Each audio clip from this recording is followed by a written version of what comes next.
Hoje é quinta-feira, 3 de agosto. O Portal da Assembleia já começou. Veja os destaques. Doses da vacina contra o HPV vencem dentro de um mês e podem parar no lixo. Autoridades discutem políticas públicas de saúde. O governo do estado apresenta dados relativos a gastos e investimentos. E mais, uma exposição destaca a arte da navegação no Maranhão. É agora no Portal da Assembleia.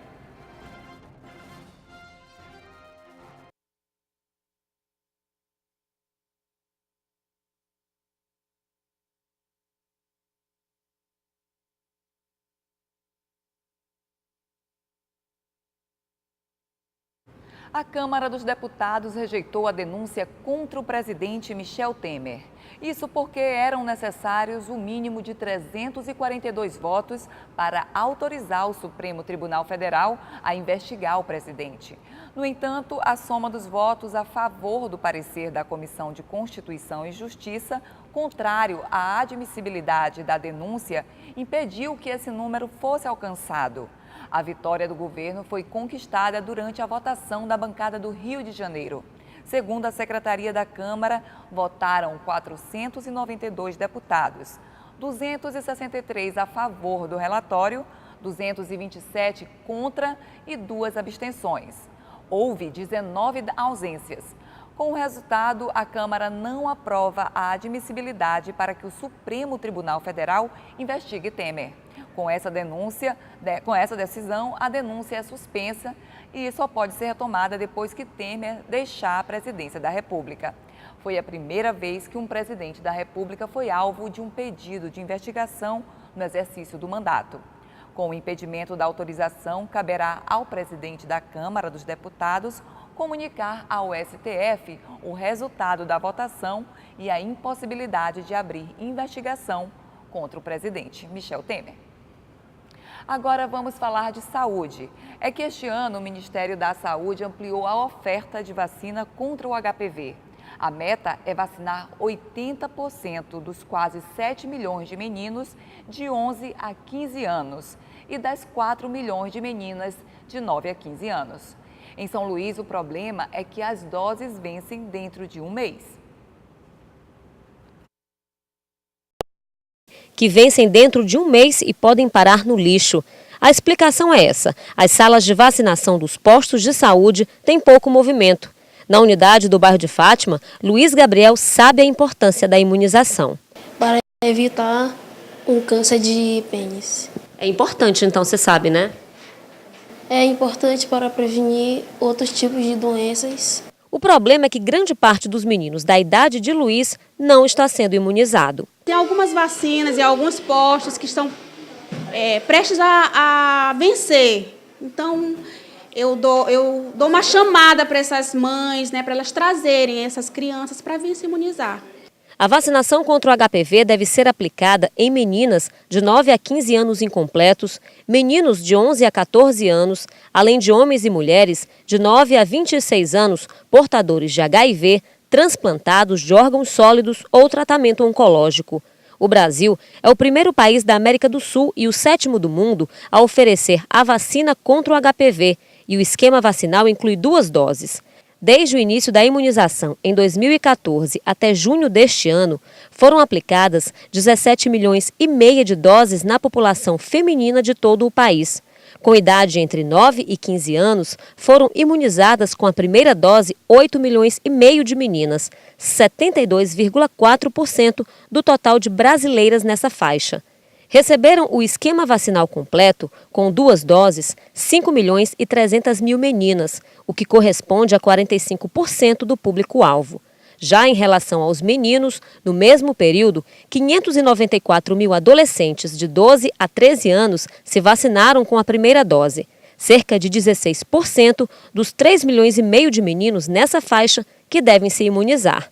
Segundo a superintendente, em São Luís, o número de imunizados também está baixo. Nós temos a perspectiva de vacinar um número maior, né, e de alcançar números maiores e de imunizar mais meninos. Isso vai garantir uma vida saudável, né, na vida adulta saudável, tanto para eles não virem a morrer de câncer, de orofaringe, câncer de pênis, né? E também de não contaminar suas parceiras. Na capital, existem 64 salas que oferecem essa vacina distribuídas nos postos de saúde.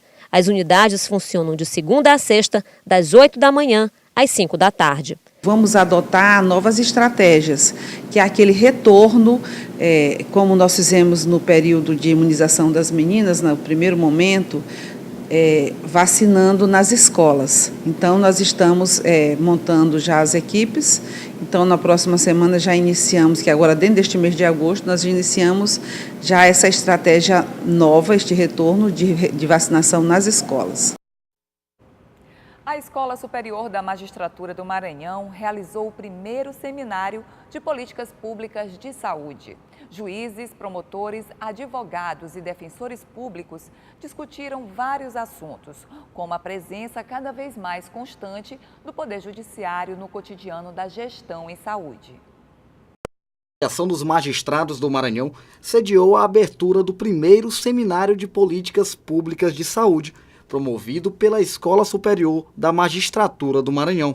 Vamos ouvir aqui setores da advocacia, da Justiça Federal, da Justiça Estadual, de modo a fazer com que essa discussão ela não fique restrita ao ambiente jurídico e seja, na verdade, uma discussão interdisciplinar, já que o problema é de todos, né? O que nós queremos aqui, portanto, é tentar estabelecer modelos, né, que assegurem uma reserva de consistência para aquela intervenção devida, na medida certa.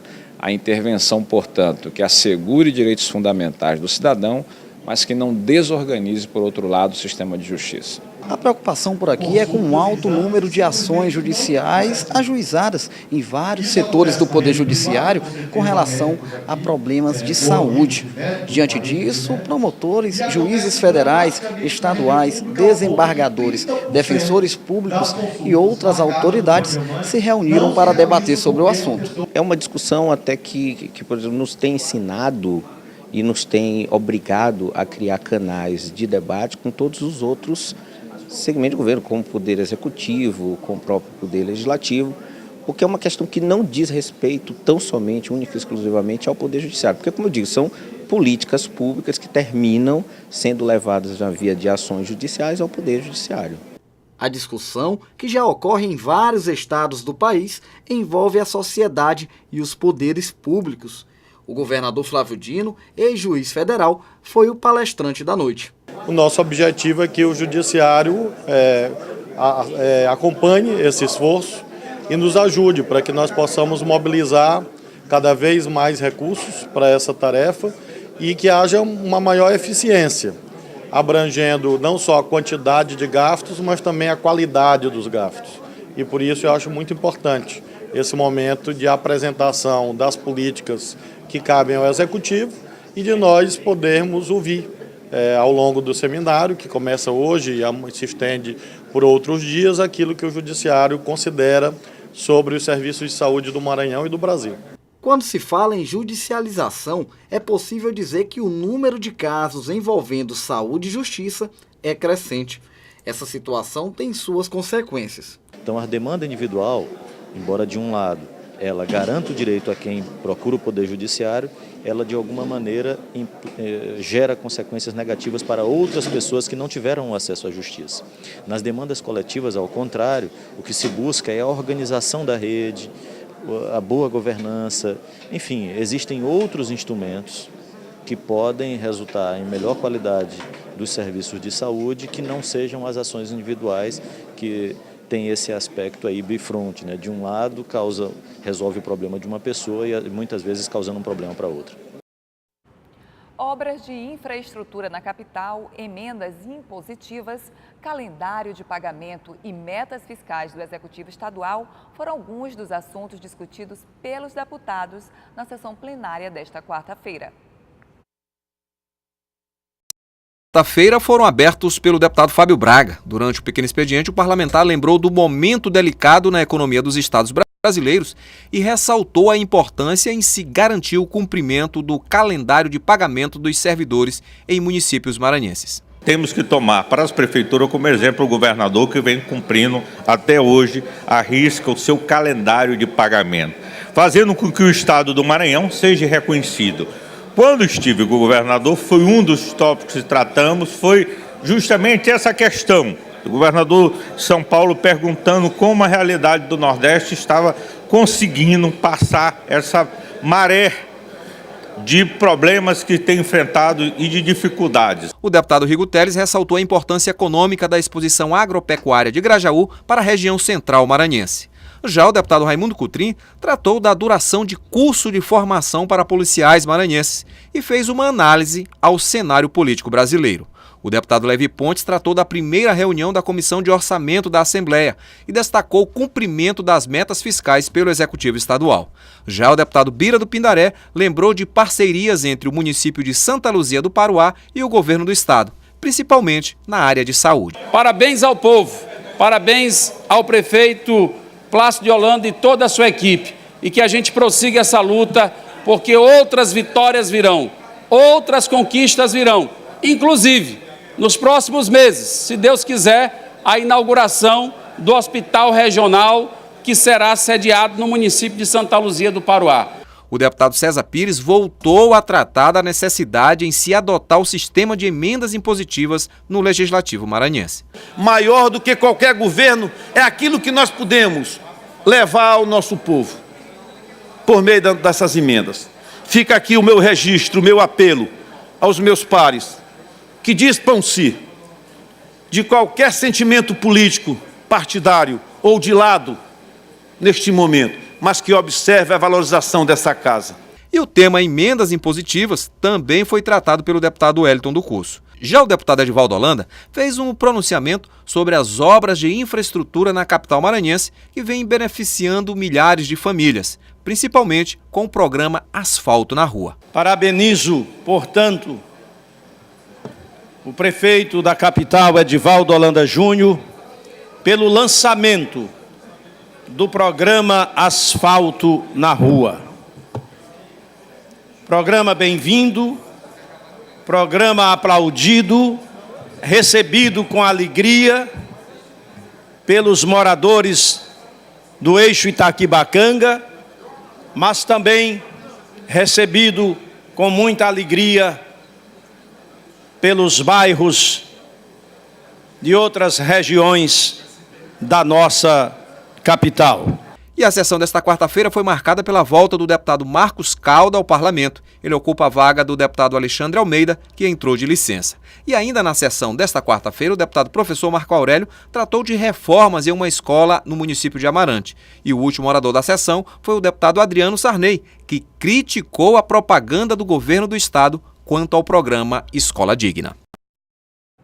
Logo após o intervalo, técnicos da Secretaria Estadual de Planejamento apresentam metas fiscais do primeiro quadrimestre do ano na reunião da Comissão de Orçamento e Finanças. E mais, obras inspiradas na história da navegação maranhense estão em exposição no Parque Botânico da Vale. O portal volta já. Quem doa sangue, doa esperança. Recebe sorrisos, alegria e confiança. Quem já doou sabe o bem que faz. O coração se alegra pra doar mais. Doe sangue regularmente. Não importa o tipo que você pertence. Seja A, B, O ou AB. Tem sempre alguém esperando você. Doe sangue regularmente. Não importa o tipo que você pertence. Seja A, B, O ou AB. Tem sempre alguém esperando você. Uma doação pode beneficiar até 4 vidas. Por isso é importante que todo doador continue com este ato de bondade sempre. Procure um hemocentro e seja um doador regular. Doe sangue regularmente e ajude a quem precisa. Ministério da Saúde, Governo Federal.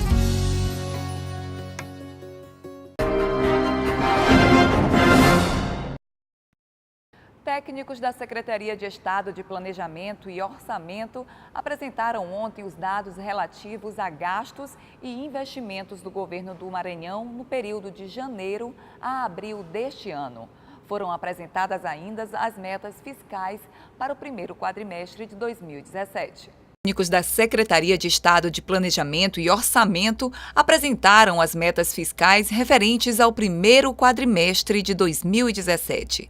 O deputado Glaubert Cutrim, presidente da Comissão de Orçamento, Finanças, Fiscalização e Controle, fez uma avaliação positiva das metas do governo do Estado. E a gente fica animado de poder fazer parte de uma comissão que investiga, que fiscaliza e que olha realmente como está a situação do Estado, e agradece também a presteza da Secretaria em vir aqui e informar para a população como está realmente a situação do Estado. Foram apresentadas planilhas contendo os dados dos gastos e investimentos feitos pelo governo entre janeiro e abril deste ano. A avaliação geral é que, apesar da crise financeira enfrentada pelo país, o Maranhão está conseguindo honrar os compromissos com o funcionalismo público e também com os fornecedores. O Estado ele tem atuado fortemente nessa questão da gestão fiscal. É um dos pilares do governador Flávio Dino, essa responsabilidade fiscal. Então a gente tem conseguido, mesmo nesse cenário de crise que está colocado o país, né, uma crise político-institucional, uma crise econômica que tem aí um descolamento recente, inclusive, mas a gente tem conseguido manter, né, o compromisso com pagamentos fornecedores, pagamento de pessoal, pagamento de dívida. E o que foi demonstrado hoje aqui na reunião foi que o Estado, apesar desse cenário conturbado, apresenta uma situação confortável, né, em relação aos seus pares, os demais estados. O deputado Levi Pontes destacou a importância da audiência que apresentou os gastos do Executivo de forma positiva. O Maranhão é um estado equilibrado, comandado por pessoas extremamente responsáveis, comprometido com o combate à corrupção, o desperdício, a ineficiência da máquina. Portanto, eu só tenho a dizer no momento de ter orgulho de como as coisas estão andando no Maranhão. E estreia hoje a exposição Inquietude Suspensa da artista plástica Mosileide Neri, do Rio de Janeiro. O evento acontece na Galeria Trapiche Santo Ângelo, um equipamento cultural da Prefeitura de São Luís. O projeto tem o intuito de evidenciar o resgate da memória e sensibilidade criativa nos processos manuais de estamparia de tecidos. A exposição apresenta uma série de 15 obras e tem classificação indicativa livre. As visitações podem ser feitas de segunda a sexta-feira, das 2 da tarde às 7 da noite, na galeria, que fica localizada na Avenida Vitorino Freire, sem número, na Praia Grande, em frente ao Terminal de Integração. Dezenas de obras inspiradas na história da navegação maranhense estão em exposição no Parque Botânico da Vale. O público vai poder conferir os trabalhos até o fim deste mês.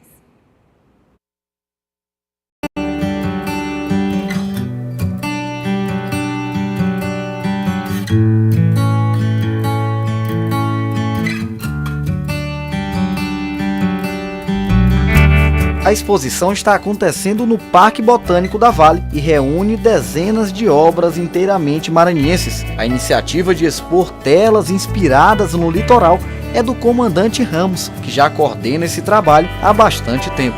E sem dúvida esse é o 21º Salão de Artes do Mar São Luís Marinhas, idealizado pelo IDEPON, que é hoje instalado no Casarão da Gente do Mar, lá no centro da cidade, onde se divulga as coisas e assuntos do mar.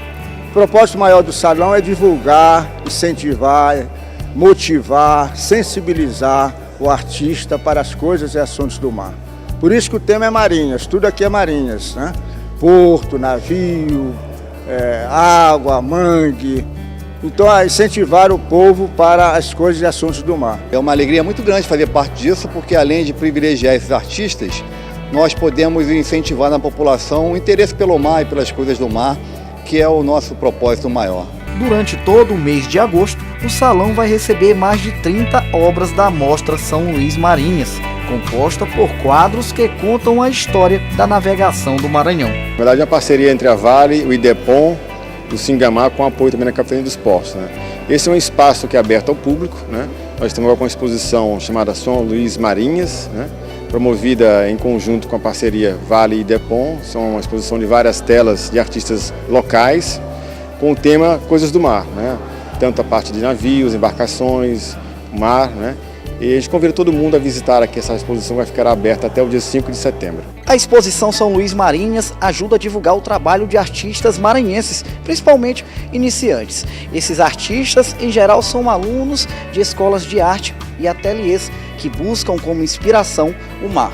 Com todos os patrocinadores, com todo o apoio, eu acho que isso é fundamental para a gente, que não tem nós não temos grandes galerias, nós não temos incentivos para estar participando de galerias. Então, um espaço desse, principalmente aqui como na Vale, no museu, o Odilo, que são espaços bem conhecidos, conceituados, isso é muito bom para a gente.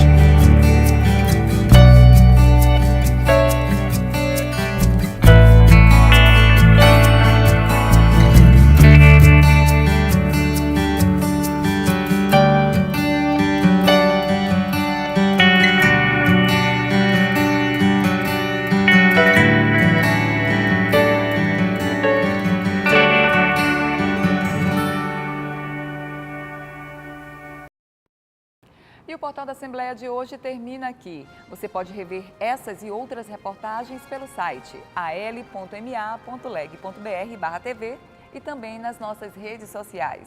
Para você, uma boa tarde e até amanhã.